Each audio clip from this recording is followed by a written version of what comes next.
Hello everyone, welcome back to YouTube channel study with student. So ये part 3 है और इसको हम लास्ट पार्ट कर रहे हैं इस चैप्टर का। और चैप्टर नंबर 17 है एनसीईआरटी 11th से। तो होप आपको पार्ट 1 और पार्ट 2 में अच्छे समझ में आया होगा। अब हम चलते हैं हमारे पार्ट नंबर 3 के ऊपर। तो ये थर्ड पार्ट है, उसको लास्ट पार्ट कंसिडर करते हैं। तो इसके अंदर हम क्या पढ़ेंगे भाई? ट्रांसपोर्ट ऑफ गैस पढ़ेंगे, फिर जो दो gas particular O2 and CO2 exchange पढ़ेंगे। उसके बाद हम पढ़ेंगे कि भाई ब्रीथिंग रेट जो हमारा चेंज हो जाता है तो CNS से या फिर अदर जो हमारे रीजन है जिनके अंदर से हम ब्रीथिंग रेट चेंज कर लेते हैं अपना, वो रीजन पढ़ेंगे। इसके बाद हम पढ़ेंगे भाई डिजीज़। तो इसके अंदर हम ये डिजीज़ पढ़कर और इस चैप्टर को एंड अप करेंगे। चलिए चलते हैं। पहले हम पढ़ते हैं गैसेस का एक्सचेंज। तो पहले पार्ट के अंदर तो ये बताएगा आपको कि भाई कितने परसेंटेज ऑफ गैसेस एक्सचेंज होती है और किस किस फॉर्म में एक्सचेंज होती हैं उनका बताएगा। तो देखिए पहले मैं आपको बता देता हूँ कि ये बताएगा आपको भाई RCB ना, RC बोल रहा, RBC, सॉरी। तो RBC के अंदर बताएगा, मैं इस तरफ लिखता हूँ O2 और इस तरफ लिखता हूँ CO2 ताकि आपको अच्छे समझ में आए। और फिर बताएगा भाई ये प्लाज्मा में डिज़ोल्ड फॉर्म, इसके नीचे लिखता हूँ मैं डिज़ोल्ड फॉर्म। और फिर ये बताएगा आपको प्लाज्मा में प्लस, प्लाज्मा मतलब इन द अनदर फॉर्म, किन्हीं और फॉर्म के अंदर। तो आई होप आप अच्छे से पढ़े होंगे और पढ़ रहे होंगे। तो देखो पहले चलते हैं O2 97% RBC ट्रांसफ़र होती है और बची हुई 3% होती है भाई प्लाज्मा से डिज़ोल्ड फॉर्म के अंदर। आई होप RBC से कैसी होती है कि भाई RB के पास होता है एक HB नाम का प्रोटीन, इसके पास होता है आयरन, और ये आयरन क्या करता है? O2 को बाइंड करा लेता है। तो एक HB का मॉलिक्यूल नियरली 4 O2 के मॉलिक्यूल को अपने साथ बाउंड करता है और डिलीवर करता है ऑक्सीजन। और तब जब ये HB के साथ O2 का मिक्सअप हो जाता है तो इसको हम कहते हैं ऑक्सी हीमोग्लोबिन। आई होप आप समझे होंगे। फिर आते हैं हम CO2 के ऊपर। तो CO2 के अंदर क्या होता है कि 20 से 25% तो ये करता है भाई RBC से, यानी कि HB से बॉन्ड बनाकर, हीमोग्लोबिन से बॉन्ड बनाकर। और प्लाज्मा से ये करता है बहुत कम, nearly 7% in the dissolved form, nearly 7%। और नियरली 70% करता है ये अनदर फॉर्म से, यानी कि प्लाज्मा के अंदर ये क्या बना लेता है? HCO3 negative. इसको हम कहते हैं बाइकार्बोनेट फॉर्म। तो ये जो बाइकार्बोनेट फॉर्म है ना, इसको बना के सबसे ज़्यादा ये CO2 ट्रैवल करता है। So no doubt. अब हम चलते हैं लाइन टू लाइन। मैंने आपको बाहर निकाल के सारी चीज़ पढ़ा दी, अब चलते हैं लाइन लाइन। देखो, blood is the medium of transport of O2। हाँ, CO2 about 97% of O2 is transported by RBC in the blood. The remaining 3% O2 is carry out in the dissolved state. आप ये ध्यान दीजिए किस state में? Dissolved state में। कितनी? 3% through the plasma. हाँ, nearly 20 to 25% CO2 is transported by RBC। हाँ सर, हमने देख लिया। RBC से 25%, से 20 से 25। वे 70% is carry out as bicarbonate, यानी कि HCO3 इस फॉर्म में। और 7% CO2 is carry out in dissolved state through plasma. तो प्लाज्मा की डिजोल्ड स्टेट के अंदर 7% और 3% ऑक्सीजन, 97% RBC से और 20-25% CO2 RBC से। अब चलते हैं हम इस डायग्राम के ऊपर। तो मैं आपको पहले डायग्रामेटिकली कुछ चीज़ें क्लियर कर देता हूँ। मैं दो कर्व बना देता हूँ अलग अलग, ये ग्रीन कर देते हैं हम, और समझाने के लिए हम कलर लेते हैं ब्लैक। देखिए ये को क्या कर कह रहा है? देखो यहाँ पर लिखा है पार्शियल प्रेशर ऑफ O2 यानी कि PO2। यहाँ पे लिखा रखा है परसेंटेज सेचुरेशन। आप ध्यान से देखिएगा कि कितने परसेंट के ऊपर जाकर कितनी O2 बाइंड करती है, किसके साथ? हीमोग्लोबिन विद ऑक्सीजन, O2 और HB का। तो देखिए अगर पार्शियल प्रेशर नॉर्मल फेज लेके चलते हैं तो नॉर्मल में इसने रेड दिया है, जो रेड है वो नॉर्मल फेज है।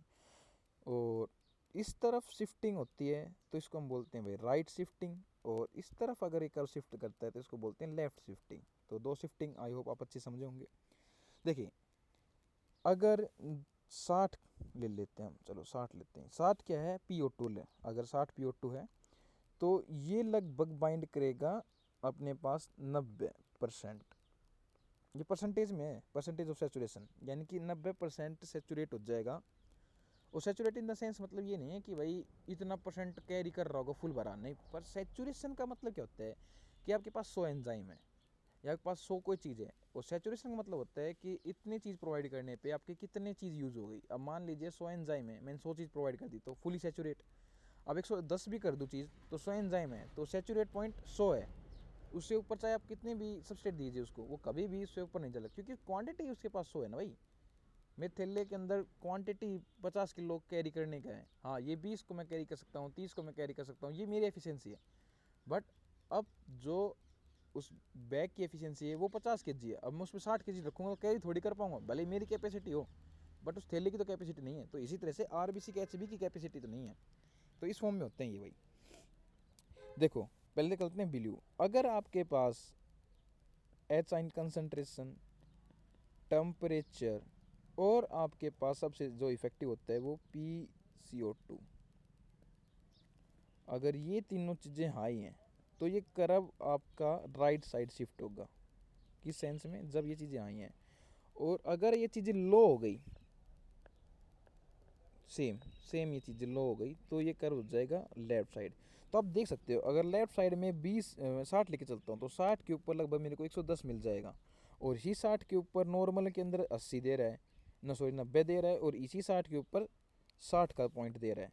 तो इस तरफ से 3 शिफ्टिंग हुई, राइट शिफ्ट हुआ तो मतलब हीमोग्लोबिन की बाइंडिंग कैपेसिटी कम हो गई, और अगर लेफ्ट शिफ्ट हुआ तो हीमोग्लोबिन के साथ बाइंडिंग कैपेसिटी O2 की बढ़ गई, कम होते हुए भी बढ़ गई।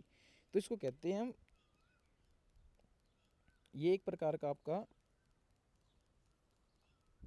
ये आपकी शिफ्टिंग रिप्रेजेंट करने के लिए होते हैं कि ये मेनली आपको जो कर्व है ना ये देखता है कि आपका फंक्शन कैसा चल रहा है बॉडी के अंदर, उस फंक्शन को ही डिटेक्ट करने के लिए ये सब कुछ किया जाता है।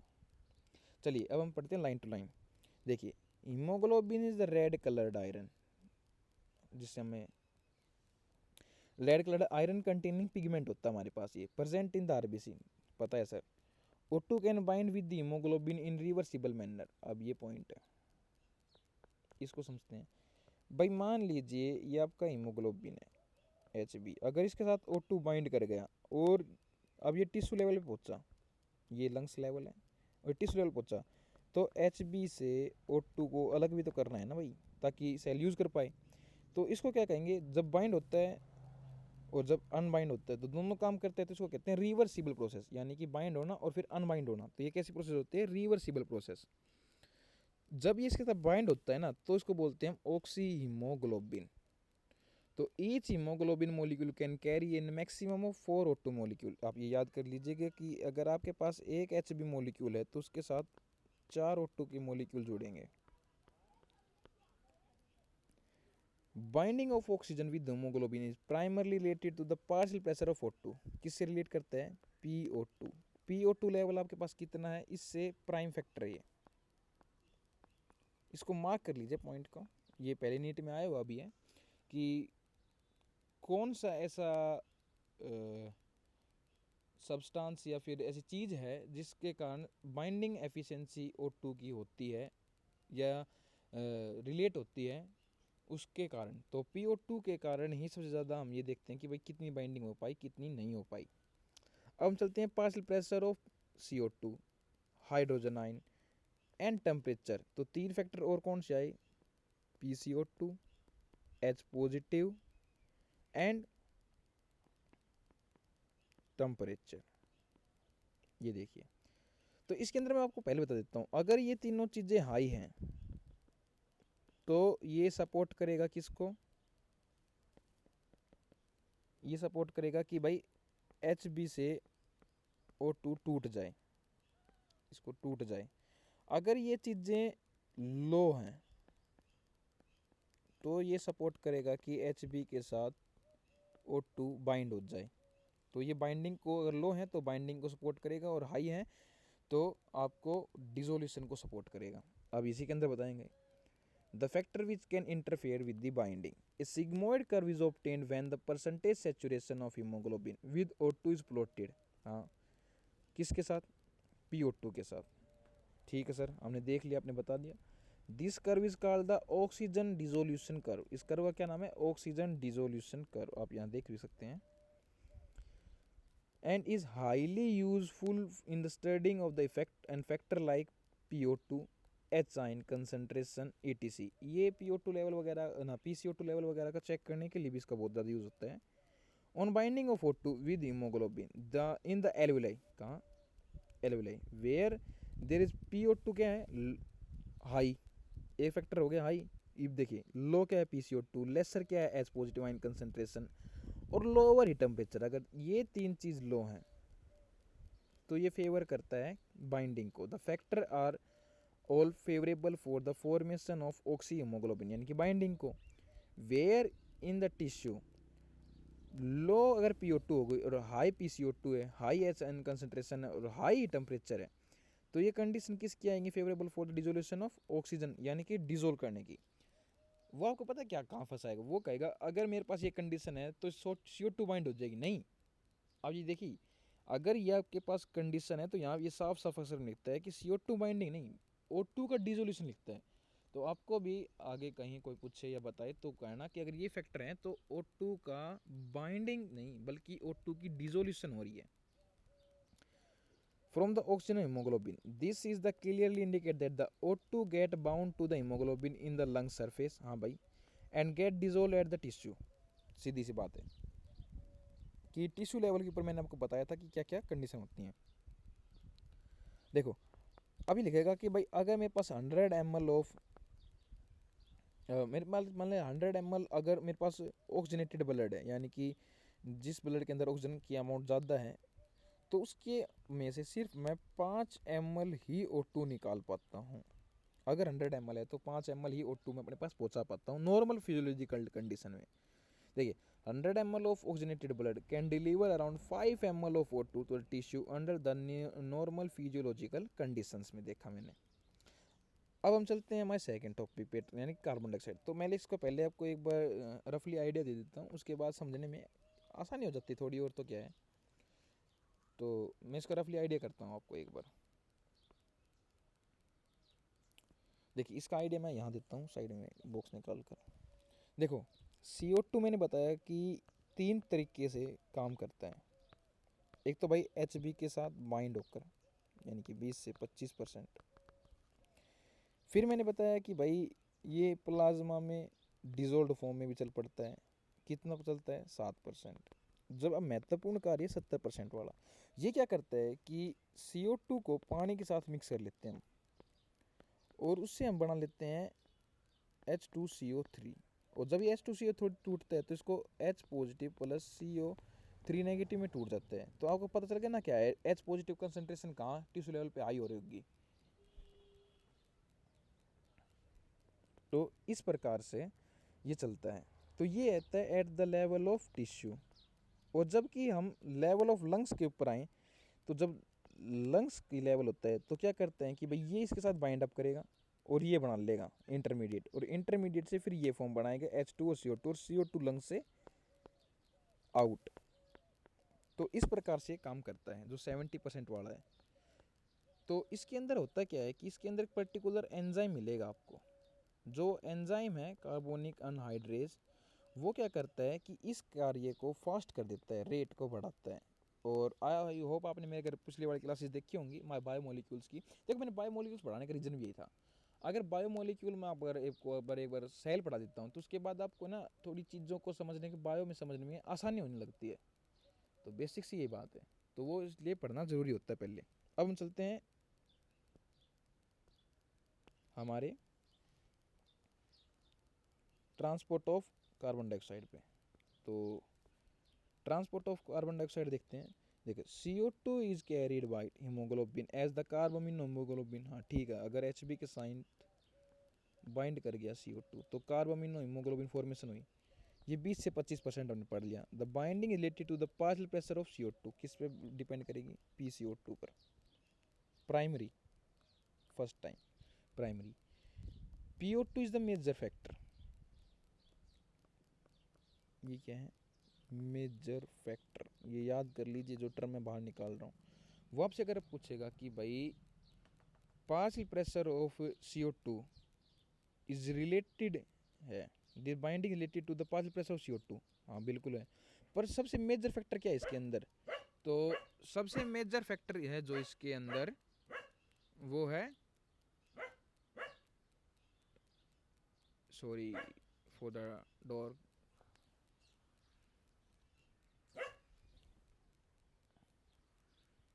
हम कंटिन्यू करते हैं।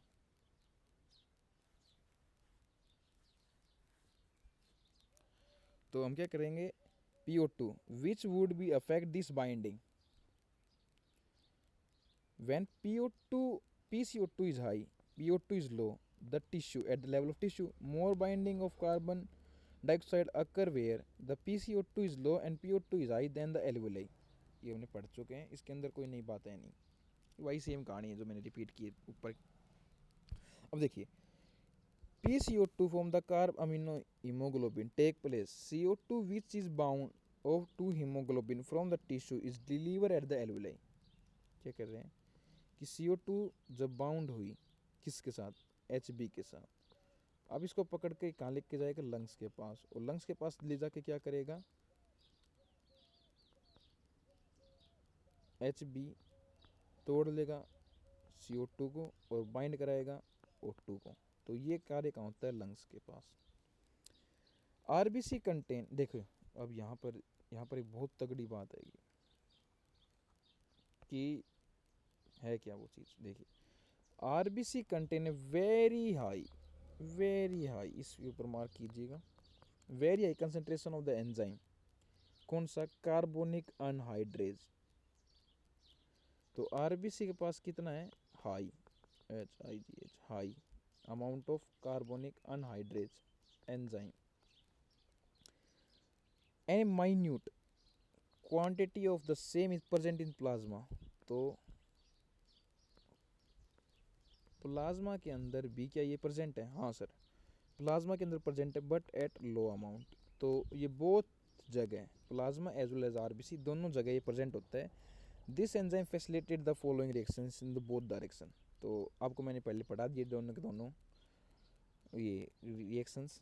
Eight the tissue site where the partial pressure of CO2 यानी कि PCO2 is high due to catabolism हो रहा है उसकी वजह से ज़्यादा है, तो CO2 diffuse into the blood, और CO2 डिफ्यूज कहाँ को चली गई? ब्लड के अंदर, RBC और प्लाज्मा में, एंड फॉर्म द HCO3 की फॉर्मेशन बनाई, इसकी फॉर्मेशन हुई टिश्यू में, क्योंकि वहाँ PCO2 लेवल हाई था। और ये हाई होने की वजह से क्या हाई हो गया? H पॉजिटिव कंसनट्रेशन हाई हुई। अब देखिए इसका खेल बहुत मस्त खेल है इसका H पॉजिटिव का। तो ये होने से क्या मिला हमें? H पॉजिटिव भी मिला। क्या मिला? टिश्यू लेवल पर। At the alveolar site where PCO2 is low and the reaction proceed in the opposite direction, तो अपोजिट चलनी पड़ेगी लंग्स के अंदर, leading to the formation of CO2 and H2O. Thus, CO2 is trapped as bicarbonate at the tissue level and transported to the alveoli out CO2. Transport होता है bicarbonate के form में और CO2 के लेवल में बाहर निकाल देते हैं। अब वही अगर 100 ml ऑफ मेरे पास ब्लड है, कैसा ब्लड है? डीऑक्सीजनेटेड ब्लड, यानी जिसके अंदर ऑक्सीजन कम है या लेस है, तो वो कितना करता है? 4 ml CO2 को लेके जाता है। कितना लेके जाता है? 4 ml CO2, ये याद कर लीजिएगा। Approximately 4 ml of CO2 to alveoli. अब हम चलते हैं रेगुलेशन के ऊपर। तो मैं अभी तक जो आपको बता रहा था ना भाई एच कंसंट्रेशन, तो यहाँ पर इसका खेल है एच कंसंट्रेशन का। देखिए human being have a significant ability to maintain and moderate the respiratory rhythm. हाँ भाई, कि ह्यूमन के पास क्या है कि वो अपनी सांसों को तेज और धीरे कर सकता है। कब? डिमांड पर। ये किस पे डिपेंड होता है? डिमांड पर, टिश्यू की। कि अगर टिश्यू को O2 की हाई डिमांड है तो लंग्स क्या करते हैं? जल्दी जल्दी सांस को लेने लग जाते हैं। तो बड़ी बात यह है कि इस टिश्यू को पता कैसे चला कि भाई इसके पास O2 की कमी है, और सिग्नलिंग क्या हुई? देखो हम बेसिक लेवल सिग्नलिंग पढ़ेंगे। और सिग्नलिंग हुई क्या, तो इसके अंदर ये बताया जाएगा। और इसको पता करने के लिए कौन कौन से फैक्टर रिस्पॉन्सिबल थे, तो कौन सा फैक्टर था रिस्पॉन्सिबल वो पढ़ेंगे।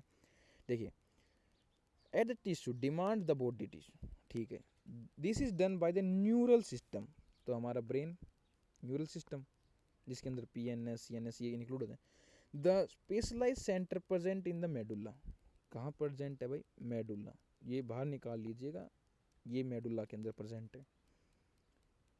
ब्रेन का रेस्पिरेटरी रिदम, और इसके अंदर क्या, इसको क्या कहते हैं हम, रेस्पिरेटरी रिदम सेंटर, RRC बोल देता हूँ मैं इसको, रेस्पिरेटरी रिदम सेंटर। ये प्राइमरी रिस्पॉन्सिबल है, कैसा रिस्पॉन्सिबल है, primary, first responsible for this regulation.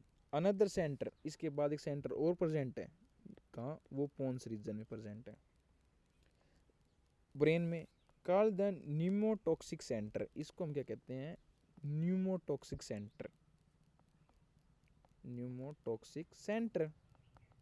तो ये है क्या pneumotaxic centre, can moderate the function of respiratory rhythm centre, इसका भी फंक्शन मॉडरेट करता है। पता है बेसिक क्या है, ये H पॉजिटिव कंसंट्रेशन को पहचानते हैं। अब इसमें आगे लिखेगा भी, neural signal from the this centre can reduce the duration of inspiration and thereby alter the respiration rate, ये क्या करते हैं, रिड्यूस, इसको मार्क कर लीजिए, क्या करते हैं, रिड्यूस। तो इसको जब ये रिड्यूस कर देते हैं ना, तो उस वक्त हमें पहचानता है अपना पोन्स रीजन। एक कीमोसेंसिटिव एरिया होता है, कहाँ होता है, adjacent to the rhythm centre, इस रिदम सेंटर के बिल्कुल एडजेसेंट में, which is highly sensitive to CO2, किसके लिए रिस्पॉन्सिबल होता है, CO2 के लिए क्या है, sensitive, and hydrogen ion concentration, और हाइड्रोजन आयन कंसंट्रेशन। अब आपको चला हाइड्रोजन आयन कंसंट्रेशन का खेल है क्या, अब देखिएगा हाइड्रोजन आयन का कंसंट्रेशन का खेल। Increase in this substance can activate the centre which is turn can signal the rhythm centre, वो रिदम सेंटर जाके कहेगा कि हाँ भाई काम कर, ये काम करके मेडुला अपना काम शुरुआत करेगा और क्या होगा, रेस्पिरेशन रेट बढ़ जाएगा। To make necessary adjustment in the respiratory process में हो जाएगा, by which this substance can be eliminated, और इससे क्या होगा भाई, CO2 को हम बाहर निकाल देंगे और O2 को हम अंदर ले लेंगे। अब देखिए यहाँ पर है खेल, और इससे क्वेश्चन आने की संभावना है। देखो, एक respiratory associate with the aortic arch, अभी एरोटिक आर्च क्या होती है, देखो आपको अगर मैं आगे हार्ट पढ़ाऊंगा तो हार्ट के अंदर से एक एरोटा निकलती है, और एरोटिक आर्च क्या है, इस जहाँ पर ये मुड़ती है ना, इसको कहते हैं एरोटिक आर्च। तो इस एरोटिक आर्च में होता क्या है, और कैरोटिड आर्टरी, अब ये जो ये कैरोटिड आर्टरी होती हैं, ये पर्टिकुलर आर्टरी होती हैं जिनके अंदर ब्लॉकेज वगैरह से हार्ट अटैक भी आते हैं, तो ये हार्ट की आप मान लिया आर्टरी है, कैन ऑल्सो, यानी कि जो हार्ट के पास ब्लड सप्लाई कर रही होगी, recognise the change in CO2 and H concentration, ये किसको, CO2 और H पॉजिटिव कंसंट्रेशन को चेंजमेंट देख लेते हैं, और send a signal to the rhythm centre, और वापस ये रिदम सेंटर को सिग्नल भेजते हैं, और रेमेडियल एक्शन, मतलब अगर घटाना है तो घटाएगा, और बढ़ाना है तो बढ़ा देगा। The role of oxygen in the regulation of respiratory rhythm centre is quite insignificant, यानी कि अभी तक जो ये हम जो पढ़ते हैं वो ऐसा मानना है कि भाई ऐसा हो रहा है और ऐसा ऑब्जर्व हुआ है, पर इसके अलावा भी कुछ हो रहा होगा तो अभी तक हम जान और मान नहीं पाए हैं। आई होप आपको ये लेक्चर अच्छा लगा होगा, और बस अब छोटा सा और बचा है लास्ट का, जिसको हम डिजीज़ बोल रहे हैं, इस डिजीज़ को और पढ़ लेते हैं हम, और उसके बाद कंप्लीट हो जाएगा ये।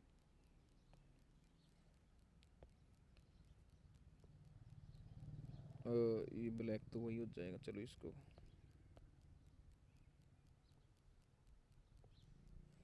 तो ये ले लेते हैं कलर। देखिए, इसके अंदर दो डिजीज़ होती हैं, अस्थमा और एम्फाइसीमा। अस्थमा के अंदर क्या होता है कि breathing causing the wheezing due to inflammation of bronchi and bronchioles, जो आपकी ब्रोंकी और ब्रोंक्यूल्स हैं, यानी कि लंग्स का जो ये पार्ट है यहाँ पे जो डिवाइड कर रहे हैं, तो इनके अंदर क्या हो जाता है, सूजन, इन्फ्लामेशन। तो ये किस पार्ट में हो रहा है, कंडक्टिंग पार्ट में। मैंने आपको पढ़ाया था ना कंडक्टिंग पार्ट कौन सा है और एक्सचेंज पार्ट कौन सा है, तो कंडक्टिंग पार्ट के अंदर ये हो रहा है। आप ये याद रखिएगा, कंडक्टिंग पार्ट के अंदर क्या हो रहा है, इन्फ्लामेशन हो जाता है, कोजिंग द वीजिंग, वीजिंग मतलब होता है छींके आना। और एम्फाइसीमा के अंदर क्या होता है, ये क्रोनिक डिसऑर्डर है, क्रोनिक मतलब ऐसे डिसऑर्डर जिनसे खतरा होता है, विच इसके अंदर क्या होता है, जो एल्वुलाई की जो वॉल्स होती हैं, ये मान लिया आपकी एल्वुलाई हैं, तो ये इसकी जो वॉल्स हैं ये हो जाएंगी डैमेज, ख़त्म, छेद हो जाएंगे, डैमेज हो जाएंगे, सूज जाएंगी। और इससे क्या होगा, जो यहाँ पर O2 और CO2 का एक्सचेंज होना था वो हो जाएगा लेस, कम। क्यों? क्योंकि सरफेस एरिया कम है। ये सारा खेल तो सरफेस एरिया का ही है। इस decrease and one is the major cause in this cigarette smoking. जो सिगरेट वगैरह पीते हैं उनके अंदर एम्फाइसीमा होता है।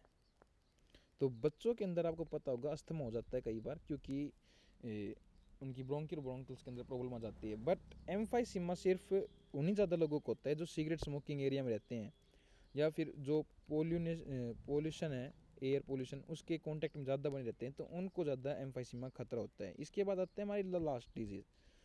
इसको ऑक्यूपेशनल डिसऑर्डर क्यों कहते हैं, पहले तो हम ये पढ़ते हैं। ऑक्यूपेशनल मतलब कहता है आप कार्यरत हो। भाई मान लीजिए कोई बंदा कोल इंडस्ट्री में काम करता है, या फिर कोई बंदा आपको काम करता मिल रहा है आपकी टेक्सटाइल इंडस्ट्री के अंदर, कोई बंदा आपको काम करता मिल रहा है ऑफिस में, और कोई बंदा काम कर रहा है रॉक्स में। यहाँ क्या हुआ, ब्लास्ट, यहाँ क्या हुआ ब्लास्ट, तो इससे क्या हुआ, छोटे छोटे कण उत्पन्न हुए, छोटे छोटे कण। जबकि आपकी ऑफिस के अंदर तो क्लीन एयर है, तो इस बंदे की तो कभी ये डिजीज़ होगी नहीं, क्योंकि क्लीन एयर में बैठा है। ये टेक्सटाइल इंडस्ट्री में अंदर बैठा है, अगर वो टेक्सटाइल इंडस्ट्री में ऑफिस में बैठा है या ऑफिस वर्क कर रहा है, तो लेबर नहीं है, तो वो क्या कर रहे हैं, क्लीन एयर ले रहे हैं, तो उसकी कभी नहीं होगी। जबकि रॉक और कोयला इंडस्ट्री में काम करने वाले जो लोग होते हैं, उनके अंदर ये छोटे छोटे पार्टिकल एंटर कर जाते हैं, और इनको क्या होती है, डिजीज़। तो आप ये ऑक्यूपेशन समझ गए होगे ना, कि मतलब किन लोगों को होता है, जो उस पर्टिकुलर ऑक्यूपेशन के अंदर है उनको होता है। देखिए, in certain industry specially those involving the grinding और स्टोन ब्रेकिंग, यानी कि पत्थर तोड़ने का या पीसने का काम करती हैं, so much dust is produce, वहाँ डस्ट बहुत ज़्यादा होती है। दैट देखो, अब क्या होता है कि डिफेंस मैकेनिज्म होता है अपने हर बॉडी के अंदर, अपनी अपनी बॉडी के अंदर एक क्या है, डिफेंस मैकेनिज्म। पर धीरे धीरे can not fully cope up. अगर आप ज़्यादा देर वहाँ तक रहोगे तो वो लड़ नहीं पाएगा उससे, विद दी सिचुएशन, उस सिचुएशन साथ। तो लॉन्ग एक्सपोजर, यानी कि लंबे समय का exposure, can give rise to the inflammation leading to the fibrosis. इसके अंदर क्या होता है कि फाइब्रोसिस होती है, या फाइबर जम हो जाते हैं। जब ये फाइब्रोसिस होती है, तो इसके अंदर क्या होता है कि जो आपको पता है लंग्स का जो मूवमेंट है ना, जो लंग्स की आप मूवमेंट बोल सकते हो, वो हो जाती है लेस या रिस्ट्रिक्टेड मैनर में। देखो, proliferation of the fibres tissue हो जाता है, and thus causing the serious lungs damage, और लंग्स डैमेज हो जाएगा।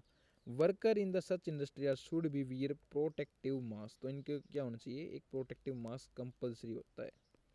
आई होप आपको आज का लेक्चर अच्छा लगा होगा, और यहाँ पर हमारा ये चैप्टर एंड होता है। अगर आपको कोई डाउट हो या कोई क्वेरी हो तो आप कमेंट ज़रूर करें। Thank you, have a nice day.